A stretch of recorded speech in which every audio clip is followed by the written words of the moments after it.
2024 का रण आपका फैसला देख रहे हैं आप, और मैं हूं आपके साथ प्रगति शर्मा, और मेरे साथ है मेरे सहयोगी शिवम। क्या होगा आज ये बहुत जल्द ही पता चल जाएगा, क्योंकि मतगणना 1 घंटे बाद शुरू हो जाएगी। और जनता ने किस पर भरोसा जताया, किसे जनता ने वोट किया, किसकी सरकार बनती दिख रही है, वो कुछ ही घंटों में स्पष्ट होता प्रगति नजर आएगा, क्योंकि सबसे तेज नतीजे न्यूज स्टेट आप तक पहुंचाएगा। महज 1 घंटे से भी कम का समय रह गया है। जैसे ही 8 बजेंगे मतपत्रों की गिनती शुरू हो जाएगी। मतदान केंद्रों पर सुरक्षा के कड़े इंतजाम किए गए हैं। 542 सीटों पर आज नतीजे आ रहे हैं। पहले पोस्टल बैलेट की गिनती होगी, फिर ईवीएम के मतों की गिनती होगी।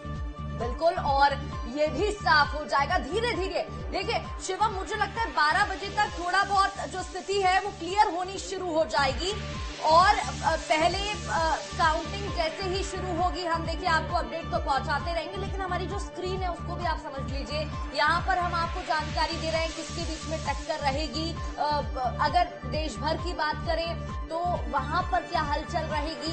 मध्य प्रदेश और छत्तीसगढ़ की बात करें तो हम चेहरे भी दिखा रहे हैं दिग्गजों के, और सीटों के सियासी समीकरण भी आपको बताएंगे। साथ ही हमारी टैली देखिए अभी 0 है क्योंकि शुरू नहीं हुई, और 8 बजे से धीरे धीरे रुझान आने यहाँ पर शुरू हो जाएंगे। और जैसे जैसे प्रगति रुझान आएंगे वैसे वैसे दर्शकों को सबसे तेज अपडेट मिलता रहेगा हमारी न्यूज स्टेट की इस टैली पर। लेकिन 12 बजे तक प्रगति स्थिति तो स्पष्ट होगी, लेकिन मायूसी और हर्ष भी राजनेताओं के चेहरे पर और राजनीतिक दलों के दिग्गजों के चेहरे पर साफ तौर से दिखेगा, क्योंकि जैसे ही 12 घड़ी में बजेंगे तो लगभग ये 70 से 80% कह सकते हैं कि क्लियर हो जाएगा कि किसकी सरकार देश में बन रही है। और जश्न का माहौल भी शुरू होगा, तो कहीं मायूसी भी होगी, कहीं कार्यकर्ताओं में जोश होगा, तो कहीं पार्टी दफ्तर के बाहर कोई नहीं दिखेगा, ऐसा भी होगा। लेकिन शिवम, अभी से जश्न की तैयारी शुरू हो गई है। कई तस्वीरें सामने आ रही थी। जब बीजेपी कार्यकर्ताओं की बात करें तो अभी से जो कार्यालय है वहाँ पे मिठाइयां बनानी तेज हो गई हैं, तैयारियां करना शुरू हो गई है। कांग्रेस की बात करें, कांग्रेस कॉन्फिडेंट नजर आ रही है। कार्यकर्ताओं को तैनाती वहाँ पर की गई है, जिससे कि गिनती में कोई गड़बड़ी ना हो। पहले ही आदेश दे दिया गया है, ऊपर से आलाकमान से उनके पास पहुंच गए। और एक और जानकारी, हमारे संवाददाता हर एक सीट पर मौजूद है, लेकिन उत्सुकता जो है वो साफ तौर पर कार्यकर्ताओं में देखने को मिल रही है, कर्मचारियों में देखने को मिल रही है, जो आज तैनात रहेंगे, जिनको आज बड़ी जिम्मेदारी दी गई है। ठीक है, इस प्रगति चर्चा पे आ जाते हैं। हमारे साथ 2 खास मेहमान जुड़ गए हैं। जयंत वर्मा है वरिष्ठ पत्रकार, और हमारे साथ अनिल सिंह हैं। अनिल सिंह की माफ कीजिए बात करें तो ये कांग्रेस नेता हैं, अनिल सिंह चौहान। बिल्कुल, तो इनसे ज्यादा बातचीत करेंगे शिवम। बिल्कुल, शुरुआत में अनिल जी से कर लेता हूं। अनिल जी, कितनी उम्मीद दिख रही है? जो कांग्रेस ने कहा था, मल्लिकार्जुन खड़गे ने प्रेस कॉन्फ्रेंस करके कहा था कि 295 सीटें इंडिया गठबंधन की आ रही हैं, तो क्या उम्मीद है? बस 1 घंटे से भी कम का समय रह गया है, कहीं दिल के अंदर, कलेजे के अंदर धुक तो नहीं बढ़ रही? शिवम जी, ये लोकतंत्र का महापर्व है।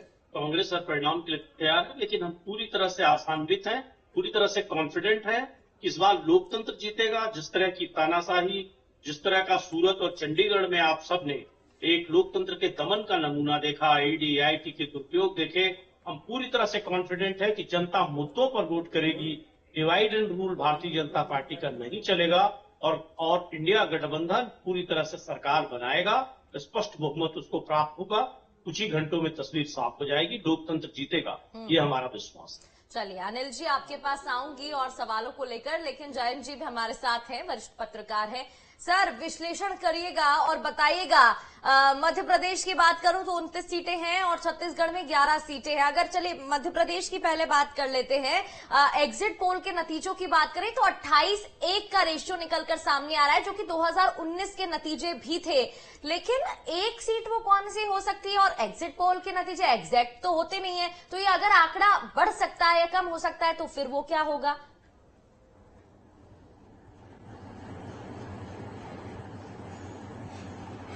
देखिए, ये एग्जिट पोल वैसे तो नॉर्मली ये होता है कि एग्जैक्ट वैसे नहीं होते हैं जैसा कि आया है, परंतु मध्य प्रदेश का जहां तक सवाल है तो मध्य प्रदेश में जो विधानसभा के चुनाव हुए थे और उसके बाद अभी 6-7 महीने ही हुए हैं, ज्यादा समय भी नहीं हुआ है, और मतदाता का रुझान उसी प्रकार का है।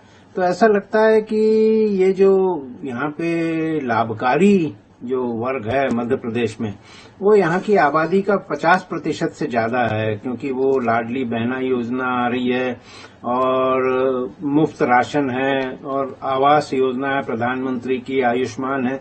इन सब के चलते मुझे लगता है कि 2019 से इस बार का जो परफॉर्मेंस भारतीय जनता पार्टी के लिए बेहतर होगा।